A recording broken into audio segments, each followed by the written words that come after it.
And one of the things that when I had lunch with Linda today, when I was having lunch, we were talking about it. She was saying that the shocking thing for her in that experience was how quickly the changing of a thought impacts the muscles or the entire physiology of the body. That when I asked her to just think of a moment in her life when she experienced shame, her arm almost went limp, and I said, no, hold it as hard as you can, and she had literally no strength in her. There, in Power versus Force, Dr. Hawkins has presented a scale that I want to present to you here today, and it's just an arbitrary scale. It's numbers these numbers could go from 0 to 2 million, or they could go to 0 to 10, or whatever. His scale goes from 0 to 1,000, and what it is a scale that measures energy. Now remember, when I spoke yesterday, the idea that Einstein said that nothing happens until something moves. That everything in the universe is energy. And energy is not good or bad, right or wrong, moral or immoral. Energy is fast or slow, high or low. And that our objective in understanding this and what it means to us is to be able to move to higher and higher and faster energies. That when a higher energy, a faster energy, is put into the presence or the energy field of a very low and a very slow energy, that energy is nullified, the lower energy, and dissolved. It disappears. But more than it dissolving and disappearing, for example, if you're in a room of darkness, darkness is just simply a lower and a slower energy than light. Light moves very, very fast. The absence of light shows a very slow and a very low energy.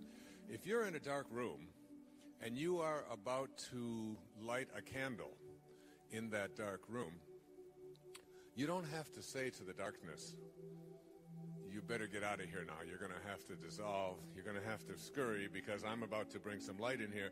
You don't have to do that. All you have to do is light a candle, turn on a light, and the darkness dissolves. The darkness disappears. But more than that, and this is really crucial for what I'm presenting here this afternoon, the darkness is converted to light. So that when you bring higher energy to the presence of lower and slower energy, energy that we call evil, energy that we call disease, energy that we call depression, you are not only sending the disease and the depression and the despair away, you are converting that very energy into the higher and the faster energy that is being brought to its presence. It's the same thing true of hatred. When you bring love to the presence of hatred, hatred not only dissolves, but it turns to love. When you bring higher energy, even in the field of medicine, we're discovering now with energy medicine that experimentation is being done now. Andy Weil, who I was just with the other day, suggests that the medicine of the future will be energy medicine, and that medical doctors will be in medical schools will be trained in energy medicine. It'll be the real upcoming area for investigation and for research. They're now doing experiments with lasers, which are very, very, very fast energies, and they're taking tumors that are present in what we call cancerous tumors and even non-cancerous tumors, but growths in the body, and they're bombarding the tumor and the surrounding tissue with these extremely high, fast energies.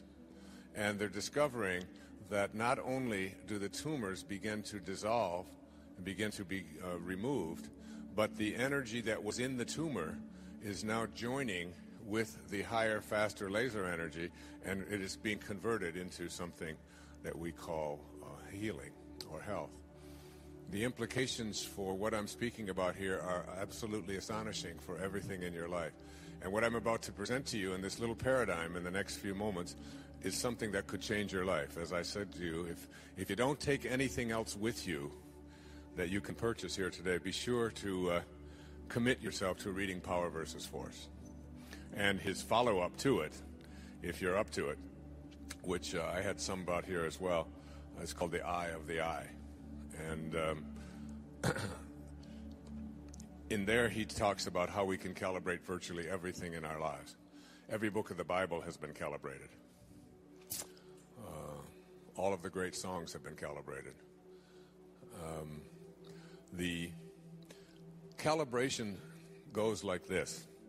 Over here to my left is a calibration of 0. And as far as I can go on this stage, let's say up to the speaker, represents 1,000. The energy level of 1,000 to here. All right? Now, anything that goes up to number 200 on this scale that I'm just arbitrarily giving to you, let's say 200 is right here, represents something called force.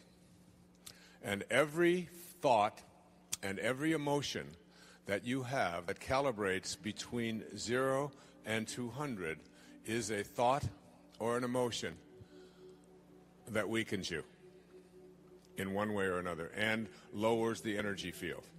And those calibrations, those thoughts, I'll give you the number 20 is the lowest, and the thought is shame. And this, by the way, is a 29-year study that was conducted over almost his entire professional lifetime. This is a medical doctor and a PhD researcher as well.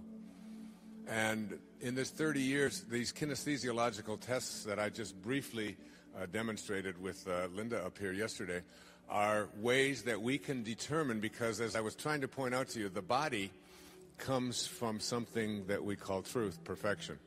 And it can only respond to truth. The moment that you introduce a lie into the body, the mind can fool, but the body, which is this perfect creation of God, only responds to that which is true. And so you can test virtually anything, even the lives of the greatest masters who ever walked among us, by asking questions of the body and watching how the body responds, forgetting about what the mind has to say about it. The body can only respond to truth. Number 20 is shame. At 30, we're moving up now. 30 is guilt. 50 is apathy, grief, fear, desire, anger, until we reach approximately 200. Now, every energy that is below 200 is an energy that when you have that thought, the thoughts of humiliation, of blame, of despair, of anxiety, of hatred, of scorn, any of these kinds of thoughts, these thoughts are in what he calls force. And whenever you use force as a way of communicating, a way of talking, a way of being, you create, the problem is that we create a counterforce. And that people who calibrate below 200 in their lives, and anyone can be calibrated at any time. Even photographs can be calibrated. The photograph on the cover of A Spiritual Solution to Every Problem calibrates around 580.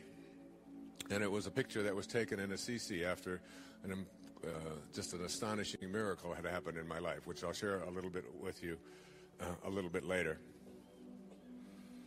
And we have seen experiments where they'll take a picture of a Mother Teresa, and they'll take a picture of a Charles Manson, and they will put those photographs in envelopes that the person holding them doesn't know who is in the envelope.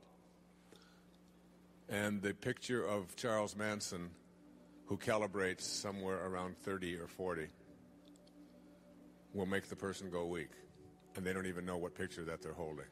You have to, it's almost like I said yesterday, you have to willingly suspend your disbelief. You have to do a somersault into the inconceivable and allow yourself to open up to the possibility that every thought that you have and every emotion that you have and every internal experience that you have has an impact not only on you, but as I'll demonstrate to you in a few moments, on everyone that you encounter in your life and everything that you encounter in your life and whatever energy field that you radiate to. So we're talking 0 to 200, but this scale isn't a scale that is consistent all the way through. When you get to a number of 600, which represents extremely high energy, you were talking about maybe a few thousand people on the entire planet Earth today, out of the 6 billion or so of us, who reach this level of consciousness of 600. When we're talking about moving into 700 and 800, we're talking about the greatest spiritual masters who've ever walked among us. People who live at the level of the ineffable, who are unconditional love, and have what Patanjali says, he said, when you become steadfast in your abstention of thoughts of harm directed toward others, listen to that again, when you become steadfast in your thoughts of harm directed toward others, all living creatures will cease to feel enmity in your presence. If you're steadfast in abstaining from a thought of harm and never ever have a thought of harm or judgment directed toward others, because you have to know that when you judge another, you do not define them. You define yourself as someone who needs to judge. Calling someone else stupid or foolish or evil or whatever does not make them that. That just says something about you who needs to put those kind of labels on other people. So that if you can become steadfast and become an individual who never, but never has a thought of harm directed toward others or judgment, which is almost impossible for all of us who live at these ego levels that we've been conditioned to live at. But if you can conceive of yourself as being someone like that, all living creatures will cease to feel enmity in your presence. St. Francis of Assisi is someone who calibrated in the 900s.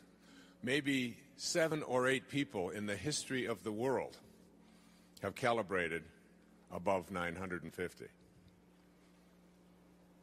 Francesco's, in fact, the city just to the north of us, about 40 miles, was named after this little man, St. Francis, who left his worldly belongings behind and just took out to save.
And he spent the last 2 years of his life up in a place that I visited with my wife a few years ago when I took a group of people to Assisi at Mount Suribasso. And the last 2 years of his life, he had to have his hands and his feet and his side bound so that he didn't bleed to death. Such was the energy level of this being. Hawkins suggests that any person who calibrates at 600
or higher, Mother Teresa calibrated at 600.